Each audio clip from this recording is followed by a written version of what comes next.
In this video, I'm going to show you how to connect Solflare Wallet to Pump.Fun. So first you want to go to Pump.Fun, and then up here at the very top right, it says Connect Wallet. So you just want to click Connect Wallet, but before that, make sure you have the Solflare Wallet extension installed on your Chrome, okay?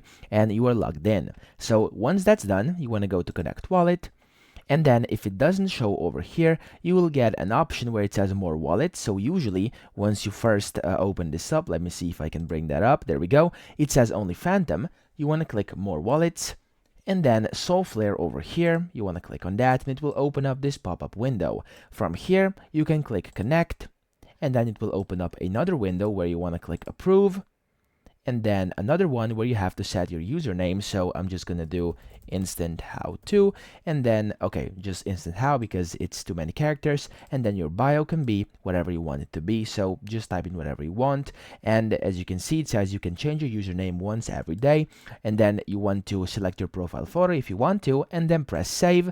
And after this, as you can see, you can close it, and you have now successfully been signed into Pump.Fun with your Solflare wallet and connected the wallet. So that's pretty much it. I hope this video helped you out. If it did, please subscribe to the channel and help me out as well.